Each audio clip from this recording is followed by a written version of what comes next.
নমস্কার, আমি শ্রেয়সী। বাঙালির ফুড চ্যানেলের আরও একটি নতুন পর্বে তোমাদের জানাই অনেক অনেক স্বাগত। আজ আমি এই পর্বে তোমাদের সাথে শেয়ার করব মাশরুমের একটি দুর্দান্ত রেসিপি। আশা করছি তোমাদের ভালো লাগবে, আর ভালো লাগলে অবশ্যই কিন্তু ভিডিও লাইক করে কমেন্ট করো আর খুব শেয়ার করো। তাহলে চলো শুরু করি আজকের এই পর্বটা।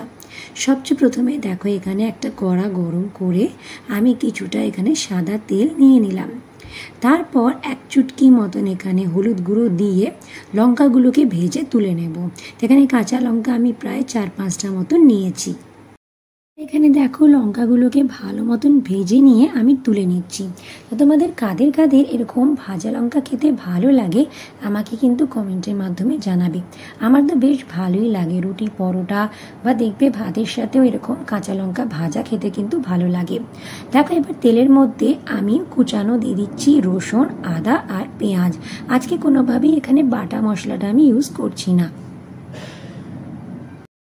তারপর দেখো, এখানে সব কিছু ভালো মতন ভাজা হয়ে গেলে একটা সুন্দর সেন্ট উঠবে।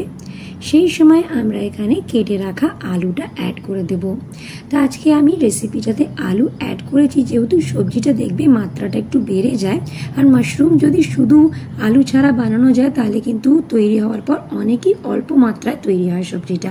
তাই জন্য আলুটা আমি এখানে অ্যাড করেছি, তোমরা চাইলে স্কিপও করে দিতে পারো। তো এখানে দেখো, আলুগুলোকে আমি খুবই পাতলা পাতলা করে কেটেছি যাতে ভাজাটা একদম সুন্দরভাবে হয়ে যায়। তো এখানে দেখো, আলুটাকেও বাকি মশলার সাথে লাল লাল করে ভেজে নিতে হবে। তারপর দেখো, এখানে আলুটাও আমার ভাজা হয়ে এসেছিল। সেই সময় আমি অ্যাড করে দিলাম মাশরুমটা তোমাদের আমি বলে রাখি, যখনই আমি মাশরুম তৈরি করি সেই সময় মাশরুমটাকে ভালো করে ধুয়ে 3-4বার ধুয়ে নিতে হবে। তারপর আমি অল্প একটু গরম জলে নুন দিয়ে প্রায় 1 থেকে 2 মিনিট মতন একটু ফুটিয়ে রাখি। তাহলে যদি কোনো নোংরা থাকে বা কোনো ব্যাকটেরিয়া থাকে সেগুলো দূর হয়ে যাবে। এবার দেখো, এখানে আমি কাঁচা লঙ্কাটাও সাথে সাথে দিয়ে দিলাম। এবার সব কিছুকেই ভালো করে ভাজা করতে থাকবো, আর তারই সাথে কিছু শুকনো মশলাও অ্যাড করব। দিয়ে দিচ্ছি অল্প একটু হলুদের গুঁড়ো, সাথে দিচ্ছি লাল লঙ্কা গুঁড়ো আর ধনে গুঁড়ো। তাই এখানে শুকনো মশলাগুলো দেওয়ার পর আরেকবার ভালো করে মিশিয়ে নিয়ে এইভাবেই ঠিক খুন্তিটা মাঝে মাঝে নাড়া দিয়ে রান্নাটা করতে হবে। যেহেতু আমি কিন্তু আজকে শুধুমাত্র ভাজা করছি, কোনোভাবেই জল অ্যাড করব না। এখানে দেখো, আমি দিয়ে দিচ্ছি তারপর কিচেন কিং মশলা। কিচেন কিং মশলাটা কিন্তু আমি প্রায় প্রতিটি সবজিতেই দিয়ে থাকি। এটা দিলে পরে কিন্তু সবজির টেস্টটা অনেকটাই ভালো আসে, তোমরা কিন্তু এটা ব্যবহার করে দেখতে পারো।